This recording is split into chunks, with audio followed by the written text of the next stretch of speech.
नमस्कार, आप सभी का इस्तकबाल है हमारे खास शो विमेंस आवर में और मैं हूं आपकी होस्ट माहिरा गौहर।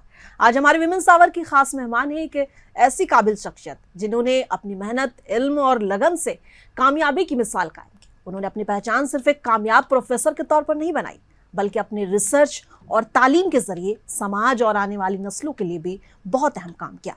हम बात कर रहे हैं डॉक्टर महमूना अख्तर साहिबा का, जो जामिया हमदर्द में फार्मास्यूटिकल केमिस्ट्री की प्रोफेसर हैं और centre for teaching support and innovation की डायरेक्टर के तौर पर भी अपनी जिम्मेदारी निभा रही हैं। पिछले 2 दशकों से ज्यादा के वक्त से डॉक्टर अख्तर साहिबा तालीम और रिसर्च के मैदान में अपनी खिदमत अंजाम दे रही हैं।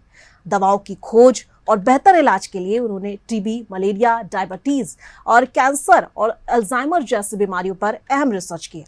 उनके नाम 100 से ज्यादा रिसर्च पेपर, पेटेंट और कई नौजवान रिसर्च स्कॉलर की रहनुमाई जैसी एक बड़ी उपलब्धियां दर्ज है। लेकिन डॉक्टर महमूना अख्तर साहिबा की शख्सियत सिर्फ एक वैज्ञानिक की तक महदूद नहीं है। वो फार्मा इंडस्ट्री, पॉलिसी बनाने और महिलाओं की तरक्की के लिए भी लगातार काम कर रही है। देश में दवा के क्षेत्र में और मजबूत बनाने की कोशिश में भी उनका अहम किरदार रहा है। उनका सफर हमें ये पैगाम देता है कि अगर मेहनत के साथ सीखने का जज्बा और दूसरों के लिए कुछ करने की चाह हो तो इंसान हर मैदान में अपनी एक अलग पहचान बना सकता है। तो आइए तहे दिल से इस्तकबाल करते हैं इल्म, रिसर्च और तालीम की दुनिया की एक बेहतरीन शख्सियत महमूना अख्तर साहिबा का। मैम, बहुत बहुत इस्तकबाल है आपका विमेंस आवर और मुंसिफ टीवी में। बहुत बहुत शुक्रिया मैम। शुरुआत से शुरू करते हैं। सबसे पहले आप अपने बारे में थोड़ा बताइए, कहाँ से आपकी तालीम की शुरुआत हुई, फील्ड में आगे बढ़ने का ख्याल कैसे आया और परिवार का सपोर्ट किस तरह का रहा? मैं अपने बारे में यहाँ से शुरू करूँगी। मेरी पैदाइश श्रीनगर, कश्मीर से है, जम्मू एंड कश्मीर से। मैं ओरिजिनली जम्मू एंड कश्मीर से हूँ जी। हम 4 बहनें और 1 भाई, और फादर का बहुत जल्दी इंतकाल होने की वजह से अम्मी को सारा खुद ही करना पड़ा, मतलब सारी जिम्मेदारी खुद ही उठानी पड़ी। लेकिन उसके बावजूद भी उन्होंने उस टाइम पे इतनी हिम्मत दिखाई कि एक बच्ची को बाहर कश्मीर से दिल्ली उस टाइम पे भेजना अपने आप में एक चैलेंज था। बाहर भेजा पढ़ने के लिए, और ये दिखाया कि नहीं, जब फीमेल औरत ठान लेती है ना अपने घर को संभालने की, उनको तो कोई चैलेंज नहीं कर सकता। और मेरे लिए वो सबसे बड़ी इंस्पिरेशन है जी। तो मैंने अपनी 12वीं की तालीम श्रीनगर से करी है, और उसके बाद मेरा दाखिला जो हमदर्द यूनिवर्सिटी में हुआ, उस टाइम उसको फैकल्टी ऑफ फार्मेसी कहते थे जी, और अब तो उसको school of pharmaceutical education and research कहलाता है। और ये एक नंबर 1 कॉलेज है NIRF रैंकिंग में, और पिछले 8 साल में से इसकी 7 साल नंबर 1 रैंकिंग है। B.Pharm मेरा 4 साल का था। 4 साल करने के बाद मैंने एक नेशनल लेवल एग्ज़ाम होता है गेट, वो क्वालिफाई करके M.Pharm में एडमिशन ले लिया, और M.Pharm 2 साल का कोर्स है। और उसके बीच में छोटा सा गैप था क्योंकि मेरा इरादा था कि कुछ और करने का, लेकिन डेस्टिनी में कुछ काफ़ी सारी चीज़ें ऐसी लिखी होती है जो इंसान को खुद को नहीं पता होता है। बिल्कुल। तो कुछ पीरियड मैंने मार्केटिंग की जॉब करी है, क्योंकि मुझे बड़ा ये था कि मुझे बहुत कॉन्फिडेंटली बोलना है। क्योंकि जब आप बाहर निकलते हो, आप किसी को अपनी बात तब तक नहीं पहुंचा सकते जब तक कॉन्फिडेंटली बोल नहीं सकते कॉन्फिडेंस। सो मैंने थोड़े दिन मार्केटिंग की भी जॉब करी, लेकिन इस बीच में जो मेरे पोस्ट ग्रेजुएशन के गाइड थे उनको बहुत ज़्यादा मोहब्बत थी अपने सारे स्टूडेंट से, लेकिन चूंकि मैं आखिरी स्टूडेंट थी उनकी 30th PhD स्टूडेंट थी, तो उनको बहुत प्यार था मुझसे। तो उन्होंने वापस बोला कि नहीं, आप यहाँ पर टीचिंग की जॉब में आ जाओ, टीचिंग बहुत अच्छा एक प्रोफेशन है। घर वालों ने भी बड़ा वो किया कि हाँ, टीचिंग एक बीइंग ए फीमेल, सबको टीचिंग बड़ा एक सेफ जॉब लगती है, बिल्कुल काफ़ी टाइम रेगुलेटेड जॉब होती है। तो समहाउ मैंने ज्वाइन कर लिया, और उसी बीच में फिर मैंने PhD ज्वाइन कर ली सर के साथ ही। उनका नाम प्रोफेसर MSY खान, मरहूम, अल्लाह ताला मगफिरत फरमाए। बहुत ही हमदर्दी के साथ सब बच्चों को उन्होंने अपना काम सिखाया है। तो इस पीरियड में हमने टीचिंग भी सीख ली, एक नया ही चीज़ थी, क्योंकि जब आप पढ़ते हो ना एक कुछ और ही चीज़ होती है, और जब आप पढ़ाते हो तो बिल्कुल एक डिफरेंट पर्सपेक्टिव होता है, आपको एक्चुअली सब्जेक्ट समझ आता है। मतलब धीरे धीरे ये समझ आ गया कि नहीं, खाली टीचिंग से काम नहीं होता है, आपको रिसर्च इम्पॉर्टेंट है। और इस बीच में UGC की बड़ी सारी रेगुलेशंस आई, कॉलेज में भी बड़ी सारी चीज़ें होती हैं कि आपको रिसर्च करना है। तो मैंने कई प्रोजेक्ट लिखे, और अल्हम्दुलिल्लाह मैंने 7 प्रोजेक्ट पूरे करे हैं। 7 प्रोजेक्ट का मतलब 7 डिफरेंट फंडिंग एजेंसीज को लिखना, प्रपोजल डालना, और उनसे फंडिंग अप्रूव होना, और फिर उनको एक्चुअली इम्प्लीमेंट करना, एग्जीक्यूट करना।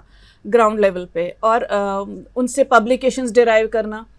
इस दौरान में एक चीज़ ये भी रियलाइज़ हुई कि जो फार्मा फील्ड है वो बहुत ही प्रैक्टिकल फील्ड है, और उसमें आपको खाली टीचिंग से काम नहीं बनेगा। जब एक बच्चा बाहर जाता है उसको एक इंडस्ट्री एक्सपीरियंस नहीं होगा जब तक, तब तक वो कुछ कर नहीं सकता है। सो इट्स वेरी इंपॉर्टेंट कि आप उस बच्चे को इंडस्ट्री एक्सपीरियंस दे दो, लेकिन कंसर्न ये है कि अगर मुझे इंडस्ट्री एक्सपीरियंस नहीं तो मैं उसको कैसे दे सकती हूँ। So that made me think कि आपको इंडस्ट्री के साथ कनेक्ट होना पड़ेगा। सो आई टुक किनसे इनिशिएटिव कि मैं IPA, जो इंडियन फार्मास्यूटिकल एसोसिएशन है, one of the largest and oldest association for pharma, उसको ज्वाइन किया मैंने, एक्टिवली ज्वाइन किया। पहले मैं उसमें काउंसिल मेंबर थी, कुछ साल बाद फिर ट्रेजरर, देन करंटली मैं दिल्ली स्टेट ब्रांच की एज सेक्रेटरी वहाँ पर अपने काम अंजाम देती हूँ।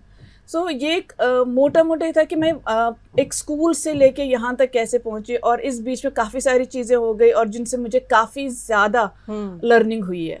बिल्कुल बिल्कुल मैम। मैम, आपका जो ये फील्ड है जिसमें आप प्रोफेसर है फार्मास्यूटिकल केमिस्ट्री, खासतौर पर ड्रग डिज़ाइन के मैदान में काम कर रही है, तो अगर हमारे जो ऑडियंस देख रहे, अगर आप उसको ये बता पाएँ आसान लफ्ज़ों में कि ड्रग डिज़ाइन क्या होता है और हमारी रोज़मर्रा की ज़िंदगी में इसकी अहमियत क्या कुछ है। एंशिएंट टाइम्स होते थे तो इंसान, तो ऐसा है नहीं कि कभी तकलीफ ना हुई होगी, बीमारियां तो तब भी थी, तो तब लेकिन इंसान की एक्सपीरियंस से जड़ी बूटियां वो यूज़ करते थे और खा के उनको आराम मिलता था। पर जैसे जैसे साइंस से तरक्की करी है तो उन केमिकल्स को एक्सट्रैक्ट किया गया वो प्लांट से, तो वो आइडेंटिफाई किया गया हाँ ये पर्टिकुलर चीज़ है इसमें जिसकी वजह से फ़ायदा हो रहा है। जैसे अगर आप अभी ओपियम देखेंगे, ओपियम को सबको पता है नशा होता है वो खाने से, लेकिन जब ओपियम सबसे पहले आइडेंटिफाई हुआ वो पेन किलर के तरीके से, मतलब उसको आइडेंटिफाई किया गया, very effective pen relieving agent, right. तो साइंसदान ने काम किया और उसमें ये देखा कि इसमें एक कंपाउंड है जिसको मॉर्फिन कहते हैं, जो एक्चुअली में पेन रिलीव करता है। उसको आइसोलेट किया गया, वो आज भी अंडर कंट्रोल सब्सटेंस यूज होता है पेन रिलीविंग के लिए, because this the best pain relieving agent. So लेकिन जब साइंस तरक्की करता है तो बहुत सारी चीज़ें नई निकल के आती हैं, तो ऐसे में केमिस्ट्री डिवीजन भी नई आई। पहले तो नेचुरल प्रोडक्ट केमिस्ट्री थी, फिर केमिस्ट्री डिवीजन आई, और जब इन सब चीज़ों का समझ आ गया कि ये चीज़ें हम निकाल सकते हैं और इन चीज़ों को लैब में सिंथेसाइज कर सकते हैं, तो फार्मास्यूटिकल इंडस्ट्री ने जन्म लिया था। और ये करीब मतलब first quarter of 20th century है, मतलब 1910 वर्ष के आसपास में ये सब चीज़ें मतलब काफ़ी अच्छे से एक्सप्लोर हुई लोगों को। उसके बाद तो फिर सारी एक तरह से मैं कहूँगी हिस्ट्री है, क्योंकि जब फार्मास्यूटिकल इंडस्ट्री एस्टैब्लिश हो गई, उनको समझ आ गया कि हम सिंथेसाइज करते हैं, तो सिंथेटिक केमिस्ट्री का बूम आ गया। कुछ शुरुआती पीरियड में आप हिट एंड ट्रायल करते थे कि केमिकल बनाया, उसका एक्टिविटी देखी, दिखा फ़ायदा हुआ तो आपने इस्तेमाल कर लिया। लेकिन ओवर द पीरियड जब बायोलॉजी भी समझ आने लगी, जब वाटसन ने DNA क्रैक किया उसका स्ट्रक्चर, तो लोगों को ये भी समझ आ गया कि बॉडी क्या है। काफ़ी सारा समझ आने लगा कि बॉडी में प्रोटीन्स होते हैं, रिसेप्टार्स होते हैं, और जो ये हम दवाई खाते हैं, जो हम मॉलिक्यूल्स खाते हैं, ये किसी एक पर्टिकुलर रिसेप्टार पे बाइंड करता है, और वो उन दोनों की इंटरेक्शन से ही ये काम करता है। तो जब ये आपको रिसेप्टर पता चल गया, आपको मॉलिक्यूल पता है, तो आपने डिज़ाइन करना चालू किया। जैसे आपको एक कुर्सी चाहिए तो आप उसके हिसाब से देखते हैं कि इसकी कैसे सीट बन सकती है। तो आपने एग्जैक्टली आपको प्रोटीन का स्ट्रक्चर मालूम है, आपने ये देख लिया कि इस पे कैसा मॉलिक्यूल बेस्ट फिट हो सकता है।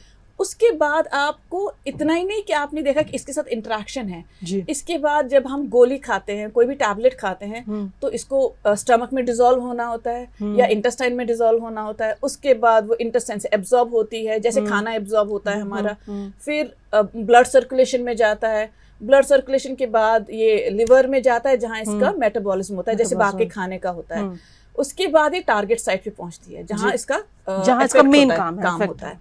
अब इस सारी चीज को समझने में पहले तो कोई पता नहीं था, तो इसलिए लोग जो मिलता था खाते थे, लेकिन जब इस चीज की समझ आ गई बायोलॉजी मतलब बायो साइंसेस को डेवलप होने के बाद, तो लोगों ने मॉलिक्यूल्स का एक्चुअली डिजाइन किया, तो they call it drug design.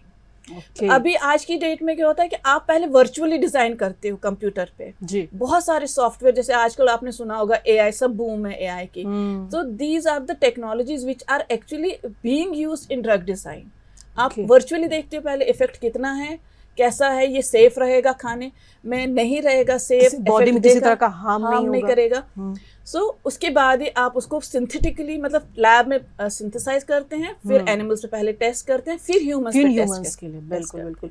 Ma'am आपने इंडिया के एपीआई सेक्टर लाइक कह सकते हैं विजन 2047 जैसे हम रिपोर्ट तैयार किया है, क्या आप आसान जुबान में समझा सकती हैं कि ये रिपोर्ट किस बारे में है और इससे आम हिंदुस्तानी को क्या फायदा होगा? देखिए, अभी जो जितनी भी दवाइयाँ बनती हैं, आपने अभी कोविड के फेज से लोगों को जरा ज्यादा समझ आ गई है ड्रग्स क्या होते हैं, फार्मास्यूटिकल क्या होता है, क्योंकि कोविड ने एक ना बहुत बड़ा झटका दे दिया जिसको हिंदुस्तान ने बहुत अच्छे से संभाला। वैसे मतलब जितना इंडियन कैपेसिटी, इंडियन अगर आप फार्मा या हेल्थ सेक्टर देखेंगे, इतना डेवलप नहीं है जो कि वेस्टर्न सोसाइटी में या यूरोपियन के लोग अवेयर है, उतना नहीं था। बट उसके बावजूद भी इंडिया ने बहुत ही खूबसूरती के साथ इसको हैंडल किया है। पर उसमें ना कई चीजें उभर के आई। आप ये मान लीजिए कि मतलब आपने कुछ चीजें फील करी उस टाइम पे, जैसे आपको पैरास्टामोल चाहिए, तो सबको कोविड में तो सबको ही बुखार होता था, जिसको फ्लू हुआ बुखार हो गया, और पैरास्टामोल की इतनी जबरदस्त डिमांड थी और सब बंद था, एयर ट्रैफिक सब बंद था। कई बार कंडीशन ऐसा आ गया कि चीजें मिली नहीं, ऑक्सीजन ही नहीं मिला लोगों को उस टाइम पे। तो सो इस तरह की बेसिक चीज है ये पैरास्टामोल, जो बहुत ही बेसिक लगती है हमको। एक अगर आप किसी भी दुकान पे जाएंगे, मेरे ख्याल से अगर मैं अपनी लोकेलिटी में देखूं 15 मेडिकल शॉप्स होंगी और हर मेडिकल शॉप पे 10-10 तरह की पैरास्टामोल पड़ी होगी, और अच्छा खासा। दैट मीन्स कि कितना सारा कंजप्शन है इसका। तो जैसे पैरास्टामोल जैसी जो बेसिक चीज बनाने के लिए जो टैबलेट बनती है, आपने देखा होगा 500 मिलीग्राम, 650 मिलीग्राम, तो ये 500 मिलीग्राम टैबलेट का मतलब है इसमें 500 मिलीग्राम एस्टामिनोफेनोन है। तो जो एस्टामिनोफेनोन है ना, ये अनफॉर्चुनेटली इंडिया में इतनी प्रोडक्शन कैपेसिटी नहीं है, और ये आता चाइना से है। और आप मान लीजिए अगर हमारे साथ चाइना का कोई कॉन्फ्लिक्ट हुआ, या कोविड के पीरियड में सारा एयर ट्रैफिक बंद था, सारा बिजनेस ज्यादातर कॉन्फ्लिक्ट रहता ही है, तो आप तो पैरास्टामोल का बेसिक मटेरियल नहीं मंगा सकते। तो आप तो यानी कि एक पैरास्टामोल की टैबलेट नहीं बना सकते। ऐसे कई और ड्रग्स है, जैसे एटोरवास्टैटिन जो बहुत ही कॉमनली यूज होती है, स्टैटिन्स कार्डियक पेशेंट्स की। कई और ड्रग्स हैं, पेनिसिलिन्स हैं, जो बहुत ही कॉमनली यूज होती हैं, बट इनका सबसे जो बेसिक मटेरियल है बनाने के लिए, वो सब चाइना से आता है। और आज की डेट में इंडिया की जो डिपेंडेंसी है चाइना से मंगाने की, वो है 60 to 70%। So it's a huge dependence. But ऐसा हमेशा नहीं था। इंटरेस्टिंग ये है कि ऐसा हमेशा नहीं था। 90 तक इंडिया अच्छे से एक्सपोर्ट करता था ये सब चीज़ें, जेनेरिक मार्केट में भी था, और ये भी एपीआई मार्केट में भी बहुत अच्छे से। API is active pharmaceutical ingredient, जो एक टैबलेट में वो कंपोनेंट जो काम करता है, उसको एक्टिव फार्मास्यूटिकल इंग्रेडिएंट बोलते हैं। तो ये हम एक्सपोर्ट भी करते थे, और हम सबसे बड़े एक्सपोर्टर थे इसमें, इंडिया। बट कुछ पॉलिसी चेंजेस, कुछ गवर्नमेंट के मतलब जो आपके दूसरे मुल्कों के साथ जो ट्रेड एग्रीमेंट्स होते हैं, उनमें कुछ चेंजेस होने की वजह से हमारे यहाँ एपीआई प्रोडक्शन कम हो गया। तो उसमें क्या हो गया कि आपको अब सप्लाई लेनी है कहीं से, तो आपने चाइना से ले लिया, और चाइना ने इसको एक नेशनल मिशन बनाया हुआ है। जो भी वहाँ पर मैन्युफैक्चर करता है उसको गवर्नमेंट डायरेक्ट सपोर्ट देती है, और उस पर हम अभी तक उतर नहीं पाए। तो ये कोविड पीरियड में ये चीज़ रियलाइज़ हुई कि हमारे अगर हमको पूरी दुनिया को फॉर्मुलेशन बेचनी है, फॉर्मुलेशन से मतलब है पैरास्टामोल बेचनी है, पैरास्टामोल का सिरप बेचना है, या कफ सिरप बेचना है, पर हमारे पास मटेरियल होना बनाने के लिए, तो ही हम बेच पाएंगे, तो ही हम उसका फॉर्मुलेशन में डेवलप कर पाएंगे। तो ये गैप अभी रियलाइज हुआ गवर्नमेंट को, तो उन्होंने कई ड्यूरिंग कोविड, हाँ during Covid I would say, तो उन्होंने कुछ स्कीम्स लॉन्च करी ताकि यहाँ पर फार्मास्यूटिकल इंडस्ट्री को सपोर्ट करें, ताकि वो अपनी प्रोडक्शन कैपेसिटी बनाएं। तो they are called production linked incentive schemes. तो काफ़ी सारा काम कर रही है गवर्नमेंट, लेकिन उसमें फिर भी कुछ गैप्स हैं। तो इस डॉक्यूमेंट, विजन डॉक्यूमेंट में मैंने ऐसे ही कुछ कंसर्न्स रेज करे हैं, और हम उनको कैसे एड्रेस कर सकते हैं, वो एक विजन डॉक्यूमेंट और एक मतलब उनको पॉलिसी डॉक्यूमेंट दिया था, जो कि PHDCCI जो चेंबर ऑफ कॉमर्स है, वहाँ की एक कॉन्फ्रेंस हुई थी अभी मार्च एंड में, that was Pharmamed 26। 9th pharma med, तो उसमें नीति आयोग के मेंबर भी, DOP के जॉइंट सेक्रेटरी भी, उन्होंने ये विजन डॉक्यूमेंट रिलीज किया। मैम, आप Indian pharmaceutical association Delhi state branch की एक ऑनरी सेक्रेटरी भी हैं और एक global health think tank industry में मेंटोर की जिम्मेदारी भी निभा रही हैं। इतनी सारी जिम्मेदारियां एक साथ कैसे चीज़ें मैनेज करती हैं?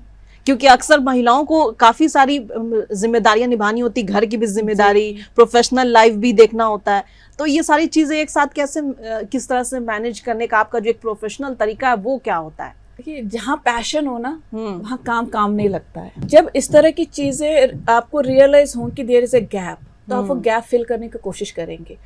और इंडियन फार्मास्यूटिकल एसोसिएशन एक ऐसा प्लेटफॉर्म है जिसने मुझे बहुत हेल्प करा इंडस्ट्री के साथ कनेक्ट करने के लिए। और सिमिलरली जो GD PhD है, global diaspora for public health dialogue, उसने मुझे बड़ी हेल्प करी लोगों के साथ कनेक्ट करने में जो एक्चुअली ये चीज़ को आगे प्रमोट करते हैं। जैसे हमने कोई थॉट प्रोसेस लिया, अभी हमने एक ये डॉक्यूमेंट भी प्रोड्यूस किया, तो GHPHD इसको हेल्प करता है कि आप राइट सोर्स तक पहुंचाएं इसको, ताकि एक एक्टिविटी मतलब ये एक्चुअल एक्शन में आ जाए ये चीज़ें, मतलब चीज़ें कागजी ना रहकर एक्शन में आ जाए। एक्शन, तो जब आपके पास इतना ये पैशन होना कि नहीं कुछ करना है, तो चीजें मेरे ख्याल से अपने आप होती चली जाती हैं और सपोर्ट सिस्टम भी कहीं ना कहीं से मिलता चला जाता है। से मेरे आई वुड से मेरे स्पाउस जो हैं वो इस मामले में हमेशा सपोर्टिव रहे हैं, क्योंकि मैं तो ये बोलूँगी कि मैं कार नहीं सीखती चलाना अगर उन्होंने पुश नहीं किया होता।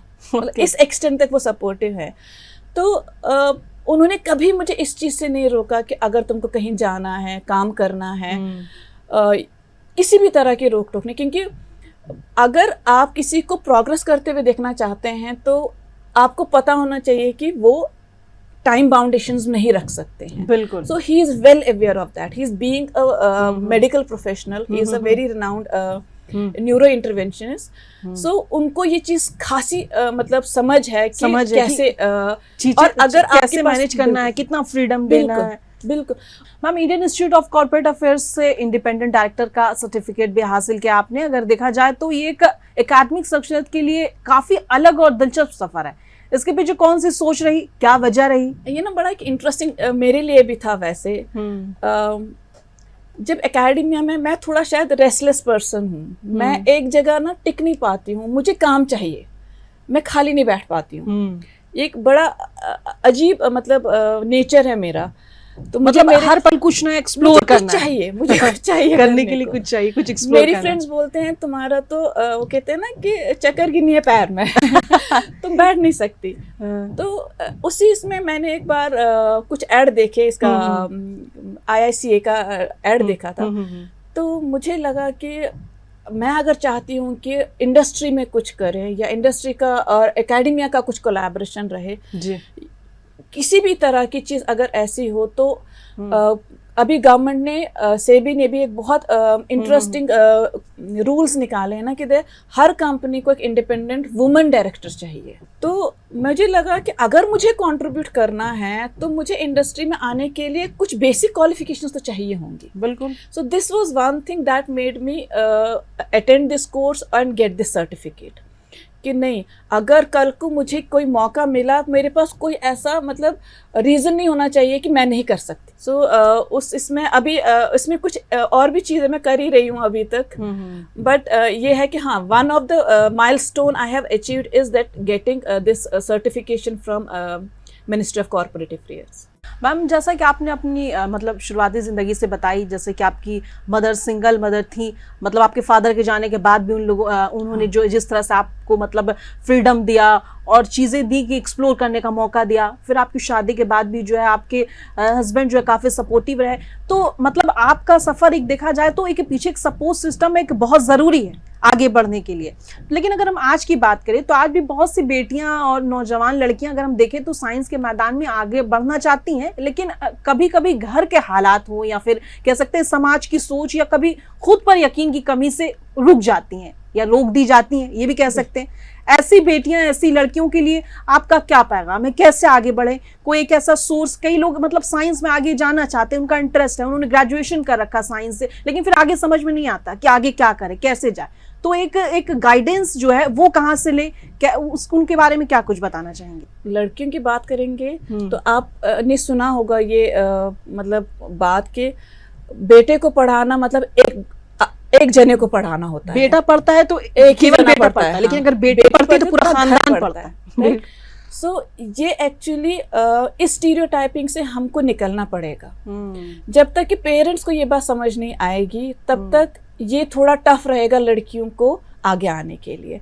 जैसे मैं अपनी बात करूं, मेरी mother completely like she doesn't have any kind of formal education, लेकिन मेरे पेरेंटल साइड पे काफ़ी सारे एजुकेटेड लोग थे। So she had that kind of vision कि नहीं, बच्चा पढ़ेगा तो कामयाब होगा। और उन्होंने इस चीज़ का फल भी देख लिया, उन्होंने बहुत मेहनत करी उस चीज़ को।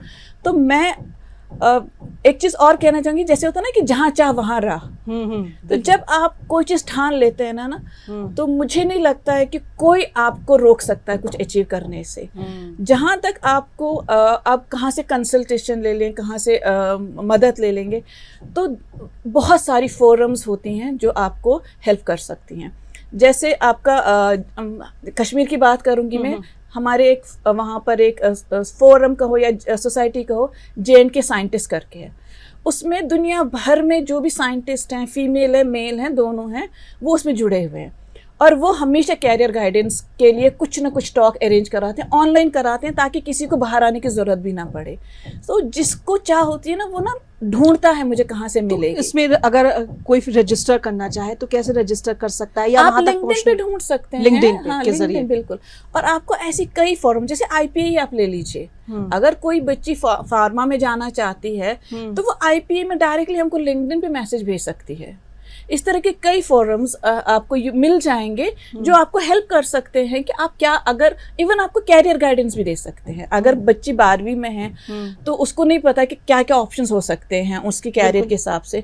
सो वी आर ऑलवेज हैप्पी कि हम गाइड कर पाएँ स्टूडेंट्स को कि मतलब वो कहाँ जा सकते हैं, उनके लिए क्या अच्छा रहेगा। मैम एक क्वेश्चन यहाँ पे और था कि जैसे छोटे शहर की जो लड़कियाँ होती हैं, जैसे फिर भी बड़े शहर में जो होते हैं उनको एक इल्म होता है कि 12वीं के बाद अगर उन्हें 12th में साइंस किया है तो उन्हें पता है कि, और यूनिवर्सिटीज बहुत सारे कोर्सेज भी जो है वो भी देती हैं कि आप ये नहीं तो ये कर सकते हैं, ये नहीं तो ये कर सकते हैं। लेकिन हमने कि देखा कि मतलब जैसे कई राज्य जैसे यूपी बिहार जैसे राज्य है, इनमें स्कोप बहुत कम होता है, और दूसरा कि लोगों को जानकारी भी काफ़ी कम होती है। तो ऐसे में जब वो लड़कियाँ या फिर लड़के भी कह सकते हैं, अगर साइंस करके निकलते हैं तो उनके पास 2-3 तरह का स्कोप ही होता है। BSc में बॉटनी ले लो या फिर जूलॉजी ले दो, इस तरह के। तो इसके अलावा अगर ये करके निकलते ग्रेजुएशन में तो फिर आगे उनके लिए क्या स्कोप निकलता है? क्योंकि आप साइंस फील्ड से हैं, तो आपको एक टाइम था जब 12वीं में लोग अक्सर मतलब मेडिकल और नॉन मेडिकल की बात करते थे बस, और उनको 2 ही चीज पता था, या इंजीनियर है या डॉक्टर है ना।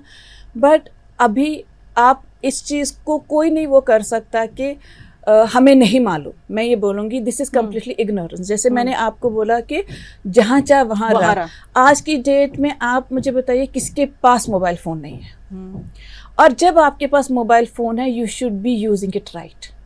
स्मार्टफोन्स है सबके पास, ज़्यादातर बच्चों के पास आज की डेट में स्मार्टफोन है, और उस स्मार्टफोन में भी वो बहुत ही यूज़फुल इंफॉर्मेशन निकाल सकते हैं, वो रीच आउट कर सकते हैं। ऐसे तो अब सबके ऐप्स बने हैं, है ना। आप फेसबुक पे इवन आप डालेंगे ना, क्योंकि अगर किसी को लगता है लिंक्डइन अगर 1-2 ऐप बताना चाहें या फिर 1-2 वेबसाइट बताना चाहें, LinkedIn is the basic guidance करती है। LinkedIn is the basic app जहां पर आपको हर तरह की इंफॉर्मेशन मिलेगी, हर तरह की चीज़। आप जॉब में देखना चाह रहे हैं, आप मतलब एजुकेशन में देखना चाह रहे हैं क्या कर सकते हैं, LinkedIn is one basic app आपको पता होना चाहिए कि आप यूज़ करें उसको। और जैसे आप लिंक्डइन में अपने आप को एनरोल करें ना, आप अपने जो बोलते हैं इंटरेस्ट के हिसाब से लोगों को कनेक्ट करिए, जैसे हम भी करते हैं। अभी मैं जिस पोजीशन पे मैं हूँ, मैं तब भी जैसे मुझे पता है मुझे इंडस्ट्री का कोई काम है या मुझे इंडस्ट्री से कोई मतलब हेल्प चाहिए या कोई इन्फॉर्मेशन चाहिए, मैं अभी भी लोगों को कनेक्ट करती हूँ, CEOs को कनेक्ट करती हूँ, डायरेक्ट मैसेज भेज सकते हैं आप। सो आपके पास एक बेसिक वो होना चाहिए, मैं बोलूँ एटीट्यूड कि नहीं करना है, मुझे करना है, किसी भी हाल में करना। जो जहाँ मतलब आपको एक डिटर्मिनेशन होना, मैं आपको पहले बोली कि कोई नहीं रोक सकता। सो वो बच्चों में आना चाहिए। अनफॉर्चुनेटली क्या हो गया कि ये मोबाइल आने के चक्कर में ना लोगों को ज़्यादा रील का शौक पड़ गया, वो बड़ा अनफॉर्चुनेट है और ये एक एडिक्शन है आज की डेट। और मैम अगर जैसे ऐसे में अगर किसी ने क्वालिफाई कर लिया, एंट्रेंस निकाल लिया कहीं का, लेकिन फाइनेंशियल कमज़ोर है, तो ऐसा कोई स्कॉलरशिप, ऐसी चीज़ें जो कि साइंस के फील्ड में हो, अगर आप बताना चाहें हमारे ऑडियंस को। ग्रेजुएशन लेवल पे तो थोड़ी कम होती हैं जी, बट आप तब भी यूनिवर्सिटीज़ जब अप्लाई करती हैं ना, वो उनके हर यूनिवर्सिटी के पास अपना कुछ कोटा होता है, तो फ़ी कंसेशन होता है, बट आप पहले वहाँ पर अप्लाई करनी चाहिए। हर यूनिवर्सिटी के पास कुछ ना कुछ कोटा होता है फ़ी कंसेशन का, प्लस गवर्नमेंट की कुछ वो होती हैं स्कीम्स, जी, उनमें आप अप्लाई कर सकते हैं, उनमें आप ले सकते हैं। वो टिपिकली आपको पोस्ट ग्रेजुएशन के लिए भी होती हैं। ओके। और जैसे मैं अपने लिंक्डइन प्रोफाइल पे ना हमेशा इस तरह की चीज़ें पोस्ट करती हूँ, जब भी मेरे पास आती हैं, जहाँ फेलोशिप्स की बात आती है, जहाँ जॉब्स की बात आती है, वी पोस्ट। सो ऐसे आपको बहुत सारे लोग मिलेंगे जो ये चीज़ पोस्ट करते हैं, क्योंकि आपको नहीं पता कि किसको ज़रूरत पड़े। ठीक है मैम। अब टेक्निकल क्वेश्चन से जरा हट के एक छोटा सा एक और सवाल है कि अक्सर देखा जाता है कि ख्वातीन को अपने प्रोफेशन और घर परिवार दोनों की जिम्मेदारियां साथ लेकर चलनी पड़ती है। आपके तजुर्बे के मुताबिक इस जो संतुलन को बनाए रखने के सबसे बेहतर तरीके क्या हो सकते हैं? ये संतुलन ना बहुत ही बड़ा मुश्किल है, मतलब बनाना मुश्किल है, क्योंकि और फीमेल्स के साथ क्या हो जाता है कि वो बहुत ही भावुक हो जाती है जब बच्चों की बात आती हैं। बट अगर वो फीमेल्स कॉन्शियस हैं और उनको लगता है कि नहीं सोशली उनको रेस्पॉन्ड करना है, तो दे ट्राई टू बैलेंस। और जब आप बच्चों को आराम से बात करेंगे, they also try to understand. मेरे बच्चे बहुत सपोर्ट करते हैं, उनको पता है आज मम्मा की IPA की मीटिंग है, मम्मा का यहाँ का अपॉइंटमेंट है और यहाँ जाना है। So they also learn actually to give back to the society, this actually kind of training. आप उनके साथ कम्युनिकेशन बहुत अच्छा रखिए। मैं ये नहीं बोलूँगी कि डांटिए नहीं, क्योंकि वो एक ना मदरली वो चीज़ है, वो हो नहीं सकता, इंडियन सोसाइटी में हो नहीं सकता। चलिए ठीक है। अच्छा, अगर आपकी नज़र में आज की तालीमी इदारे अपने छात्रों को आने वाले वक्त की चुनौतियां और नए मौके के लिए किसी तरह का मतलब तैयार कर सकते हैं, किस तरह से तैयार कर सकते हैं, इसके बारे में क्या कुछ कहेंगे? बहुत इम्पॉर्टेंट है स्किल डेवलपमेंट ना, और गवर्नमेंट ने टिपिकली बहुत सारे ऑप्शंस दिए हैं जहां पर स्किल डेवलपमेंट है। मतलब एक बेसिक ग्रेजुएशन मास्टर्स के अलावा स्किल डेवलपमेंट बहुत जरूरी है। आप जब मेरे टाइम की बात करेंगे, हम B.Pharm में जब पढ़ते थे ना, तो हमको सारी बुकिश नॉलेज होती थी।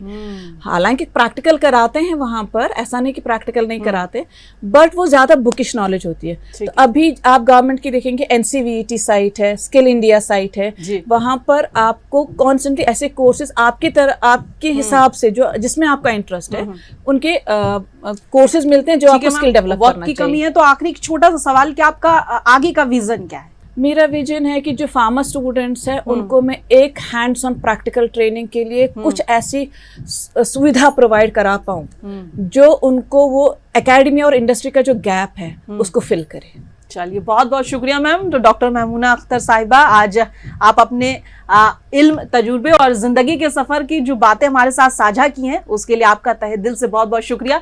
आपकी कहानी ये बताती है कि मेहनत, लगन और सीखने का जो जज्बा होता है, तो कोई भी अपनी मंजिल को दूर नहीं पाता बल्कि पास ही पाता, और वो उसे हासिल भी कर सकता है। यकीनन आपकी बातें हमारी बेटियां और जो कह सकते हैं नौजवान और उन तमाम ख्वातीन के लिए नई उम्मीद और हौसला का पैगाम, जो अपने ख्वाबों को हकीकत में बदलना चाहते हैं। इसी उम्मीद के साथ आपकी कामयाबी यूं ही आगे बढ़ती रहे। आप इल्म और कह सकते हैं कि तहकीक के जरिए मुल्क और समाज सबकी खिदमत करती रहें। तो मुझे दीजिए इजाजत, और फिर मुलाकात होगी नई शख्सियत के साथ। आप देखते रहें विमेंस आवर।